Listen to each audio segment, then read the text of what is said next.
Network Africa. Welcome everyone. I'm Joke Rogers. 4 people have been killed in northern Cameroon following 2 suicide blasts at a refugee camp. The attack happened in the town of Kolofata near the border with Niger. It appears the camp for refugees was the target. People have been living there, fleeing Boko Haram insurgency in Nigeria and Cameroon. The district where this happened has been victim of recent violent attacks by the Boko Haram group. Leaders around the world are still shocked about U.S. President Donald Trump's announcement yesterday evening withdrawing the United States from the 2015 climate deal agreed on by 195 countries. A few of them have responded, expressing their disappointment over the decision.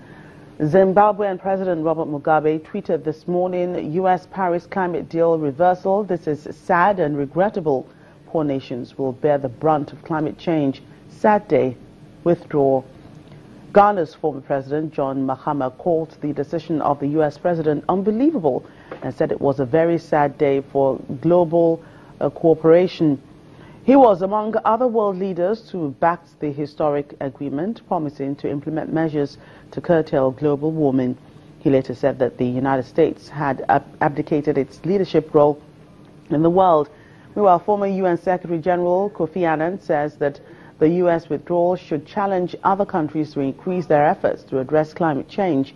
He said no single country could dismantle the agreement, which was born out of a desire to for cooperative solutions to a global problem. Right, environmental journalist Greg Odogu joins us now from Abuja. You're welcome to the program. Thank you so much. Right, are you surprised by the president's announcement, that's U.S. President Donald Trump? I am not surprised, and many people are not surprised because he had already said that during his campaign. So people were expecting this, but actually, personally, I was hoping that he was going to rethink and maybe negotiate a new deal even before pulling out. But what he's doing now is that he wants to pull out, then renegotiate. But the world doesn't want to go that way. The world doesn't want to renegotiate. They just want him to play along, but he doesn't want to play along, which means it's going to be terrible for Africa. The first thing the world leaders are saying yesterday is that they are not going to renegotiate anything, that the Paris climate deal is sealed and is not going to be compromised at all. So we are getting back to ground zero. Right, please explain for the sake of our viewers how Nigeria stands to benefit from this climate deal. Well, what you mean is that how it's going to impact on Nigeria? Certainly. Well, what is going to happen right now is that the morale of developing countries are going to go down. Nigeria is positioned ourselves to gain from what is called the Green Climate Fund, the money that is apportioned for developing countries to use to go to renewable energy and other things that will help them to fight climate change. We are not going to get that money again because if America pulls out, it means that the pledge they made in giving the billions of dollars by 2020, we are expected to be having $100 billion 2020 to countries to fight climate change. We are not getting that money again. Secondly, there is a project that Obama started called Power Africa. Nigeria has been getting from it. A lot of Nigerian youths have had enterprises on green technology, green innovations that is ongoing, sponsored by this American project. Now it's going to be pulled off. There is not going to be any money to renewable energy projects. There is going to be tagged to Power Africa. Then the another one is that we are in trouble when it comes to African Renewable Energy Initiative, AREI, a project that Nigeria is also looking at happening for Africa. That is coming. That is everybody is looking at gaining from that DCF fund to do this project. Nigeria is no more going to see this money because America is a big player. So if America pulls out, it means that some other nations may not make pledges nor even contribute. Well, but there is a good side to this. The good side is that China is going to come on board.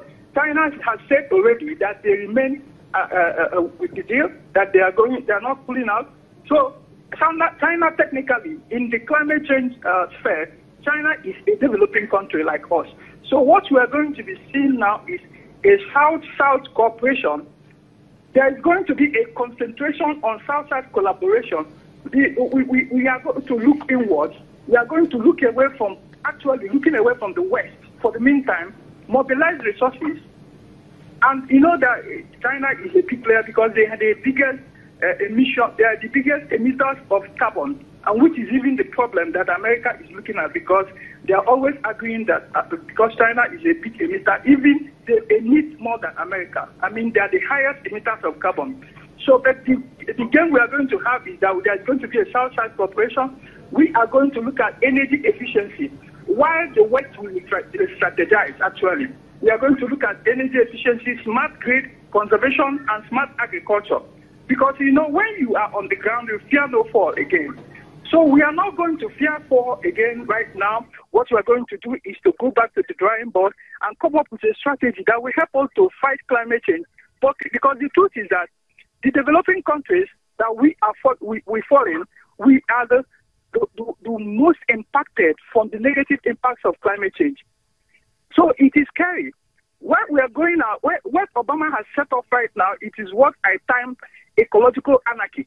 That may be in the offing. But, you know, there is always, when there is a depression, that is the time that enterprises, innovations, that will help people to come out of that depression comes on board. And that is what I believe that is happening to the world right now. Thank you so much. What is going to happen?